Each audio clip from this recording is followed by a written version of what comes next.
Hello बच्चों, आपण इथे क्लास 6चा जो प्रॅक्टिस सेट 39 आहे तो आज इथे आजच्या व्हिडिओमध्ये इथे बघणार आहोत। बघा, हा जो प्रॅक्टिस सेट आहे हा सोडवण्यासाठी आपल्याला सेट स्क्वेअरचा वापर करायचा आहे। ठीक आहे, आणि त्यानंतर कंपासचा देखील वापर करायचा आहे। आता कंपास मधील हे जे आपले सेट स्क्वेअर आणि कंपास जे आहेत, बघा, प्रोटेक्टर, सेट स्क्वेअर, कंपास, हे जे साहित्य आहे याचा वापर करून आपल्याला प्रॅक्टिस सेट इथे सॉल्व करायचा आहे।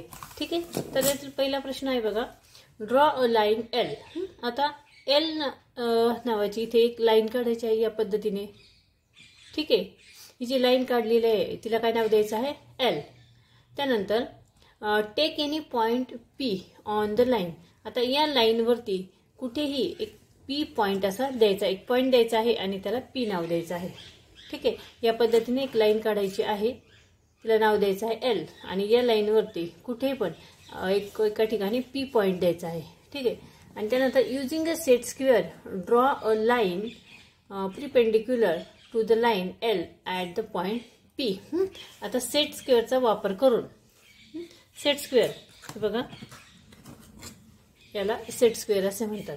ह्याचा वापर करून काय करायचं आहे की एक पी पॉइंट पासून त्याला प्रिपेंडिक्युलर इथे एक लाईन काढायची आहे। मग आपण हे जे सेट स्क्वेअर आहे ते या पद्धतीने, त्याचा हा जो कॉर्नर आहे सेट स्क्वेअरचा, तो कॉर्नर बघा, हा कॉर्नर इथे ठेवायचा आहे पी पॉइंट वरती, आणि खाली ही जी लाईन आहे ती पॅरलल लाईन आहे बघा, तर लाईन वरती या पद्धतीने ठेवायचं आहे, आणि वरती आपल्याला एक लाईन मारायची आहे पेन्सिलने। ठीक आहे, या पद्धतीने वरती, या अशा पद्धतीने आपल्याला हा जो पहिला क्वेश्चन आहे हा सॉल्व करायचा आहे। आणि वरती जी लाईन मारल्यानंतर जो पॉइंट आपण देणार आहोत त्याला पण क्यू हे नाव द्यायचं आहे। ठीक आहे, या पद्धतीने लाईन पी क्यू ही पॅरलल कशाला होते? लाईन एल, याच्यावरती प्रिपेंडिक्युलर आपण ही लाईन इथे काढलेली आहे। ठीक आहे, line P Q perpendicular line L. त्यानंतर सेकंड क्वेश्चन आहे, draw a line A B. आता इथे एक ए बी लाईन आपल्याला काढायची आहे, draw a line A B. आता एक सिंगल लाईन काढली आहे आणि तिला ए आणि बी असं नाव दिलेलं आहे। त्यानंतर draw a line perpendicular to A B at the point B. आता इथे काय म्हटलंय की ए बी ह्या लाईनवरती बी जो पॉइंट आहे, या बी पॉइंटला आपल्याला प्रिपेंडिक्युलर एक लाईन काढायची आहे। आता ही लाईन काढण्यासाठी आपल्याला कंपासचा वापर करायचा आहे। आता कंपासचा वापर कशा पद्धतीने करायचा? बघा, ए या पॉइंटवरती, बी या पॉइंटवरती आपल्याला कंपास ठेवायचा आहे या पद्धतीने, आणि बी या पॉइंटवरती कंपास ठेवून आपल्याला अंदाजे आपल्याला या पद्धतीने इथे आणि ह्या लाईनवरतीच आणि इकडे असं मार्क करायचं आहे। ठीक आहे, इथे हे टोक ठेवून, बीच्या पॉइंटवर हे टोक ठेवून इकडे आणि इकडे असं मार्किंग करायचं आहे।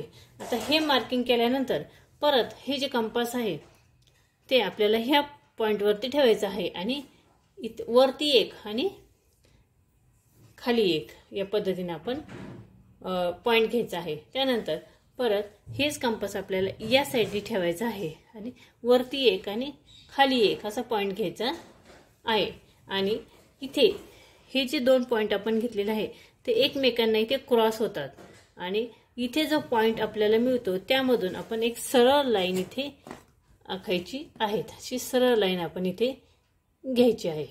ठीक आहे, आणि ही जी लाईन घेतली तर खाली आपण इथे सी, इथे त्या पॉइंटला नाव देणार आहोत, वरती आपण डी नाव दिलं तरीही चालेल। ठीक आहे, line B C perpendicular line A B at the point B. त्यानंतर थर्ड क्वेश्चन आहे, draw a line C D. आता एक लाईन काढायची आहे, तिला सी आणि डी असं नाव द्यायचं आहे। एक लाईन काढली, तिला सी आणि डी असे नाव दिले। ठीक आहे, दोन पॉइंट घेतले आणि सी आणि डी नाव दिले। Take any point M on the line, आता या लाईनवरती कुठेही आपण, त्या लाईनवरती कुठेही आपण एम असा पॉइंट घ्यायचा आहे। एक पॉइंट घेणार आहोत आणि त्याला एम नाव देणार आहोत। मग तो इथे घेतला तरी चालेल, इथे घेतला चालेल, कुठेही घेतला तरीही चालेल। त्या पॉइंटला आपण एम नाव देणार आहोत। युजिंग अ प्रोटेक्टर। आता इथे प्रोटेक्टरचा वापर करायचा आहे। प्रोटेक्टर कशाला म्हणतात? हे बघा प्रोटेक्टर, ह्याचा वापर आपल्याला करायचा आहे. प्रोटेक्टर आपल्याला या एम या पॉईंटवरती ठेवायचा आहे. इथे बघा प्रोटेक्टरचा हा जो पॉईंट आहे तो एम वरती आपण ठेवणार आहोत आणि ही लाईन आणि ही लाईन एकदम स्ट्रेट ठेवणार आहोत. ठीक आहे, या पद्धतीने.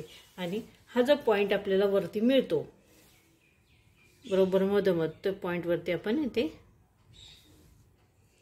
करून हा पॉईंट जो आहे तो इथे काय करणार आहोत, ही लाईन आपण मारून घेणार आहोत. ठीक आहे, आणि वरती एन असे नाव त्याला द्यायचं आहे. ठीक आहे, अशा पद्धतीने हा 3 नंबरचा क्वेश्चन आपण इथे सॉल्व करणार आहोत. तर प्रॅक्टिस सेट 39 मध्ये हे जे 3 क्वेश्चन्स होते ते आपण इथे सॉल्व केलेले आहेत. आय होप तुम्हाला समजले असतील. हा व्हिडिओ जर आवडला त्या व्हिडिओला नक्की लाईक करा, शेअर करा आणि चॅनलवर तुम्ही नवीन असाल तर चॅनल नक्की सबस्क्राईब करा. पुन्हा भेटूया पुढच्या व्हिडिओमध्ये.